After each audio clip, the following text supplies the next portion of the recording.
परमपिता परमात्मा और उनकी सभी पवित्र आत्माओं को नमस्कार। कोई व्यक्ति परिचित हो या अपरिचित, किसी की भी निंदा करने का मूल प्रयोजन अपने अहम को बढ़ावा देना है। दूसरे व्यक्ति पर कीचड़ उछालकर निंदक अपनी गंदगी को छिपाने और स्वयं को उससे अच्छा सिद्ध करने का प्रयत्न करता है। निंदक जिस बुराई की निंदा कर रहा है, उसकी स्वयं सजा का वह स्वयं अधिकारी बन जाता है।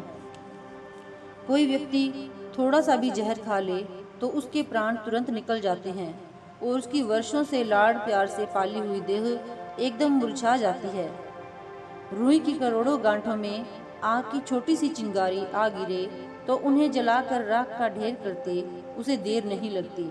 इसी प्रकार पराया धन हथियाना और अन्य लोगों की निंदा चुगली करने से आत्म आनंद देने वाले सभी शुभ कर्मों की पूंजी नष्ट भ्रष्ट हो जाती है।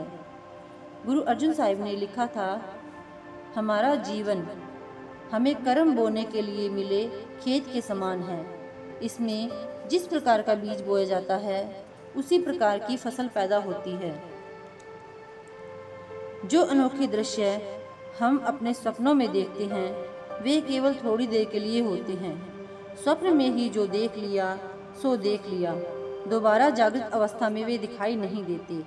तारामंडल जो रात भर आकाश में बिछोने की भांति बिछा रहता है, सुबह के आगमन पर कहीं देखने को नहीं मिलता। वृक्षों की छाया सूर्य के उदय और अस्त के अनुसार छोटी बड़ी होती रहती है।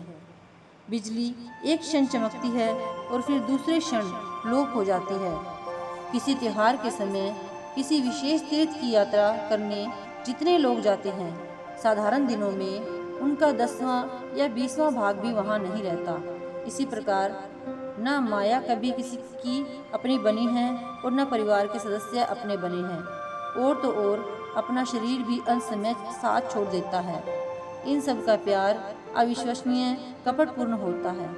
गुरुमुख इस वास्तविकता से भली भांति परिचित होने के कारण किसी व्यक्ति या वस्तु के मोह जाल में नहीं फंसते।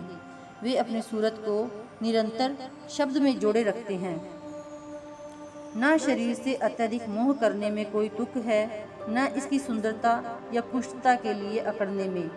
वैसे लंबी आयु की कामना करना साधारण मनुष्यों की आम कमजोरी है। वे यह नहीं सोचते कि उनकी आयु में वृद्धि हो भी जाए तो भी अंत समय आखिर कितनी दूर चला जाएगा। फूस की आग जलते ही बुझ भी जाती है। पेड़ की छाया आई और ढल गई।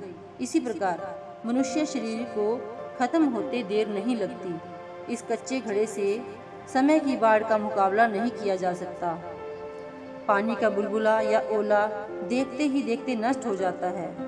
देह के स्थायित्व के बारे में यदि ऐसा ही कोई भ्रम हो तो उससे मुक्त हो जाने में ही भलाई है। यह केवल शरीर की ही बात नहीं, बल्कि संसार में ऐसा कुछ नहीं है जिस पर विश्वास किया जा सके। अपने रिश्तेदारों तथा मित्रों से भी हमारा वैसा ही संबंध होता है जैसे नदी पार करने के लिए नाव में इकट्ठे हुए यात्रियों का आपस में होता है। किनारा आया कि सभी अलग अलग हो गए। हुकूमतें और दौलतें भी उस प्रकार क्षणभंगुर सिद्ध होती हैं जिस प्रकार स्वप्न में हाथ लगी कोई वस्तु। जैसे बड़े से बड़े घने से घने वृक्ष की छाया को अवश्य ढल जाना है, वैसे ही हर खुशी अंत में शोक में बदल जाती है। इस स्थिति को ध्यान में रखते हुए सतगुरु का सत्संगी अहंकार का शिकार नहीं होता और ना वह किसी तरह से अपनी प्रभुता या उच्चता का दिखावा करता है। Thank you.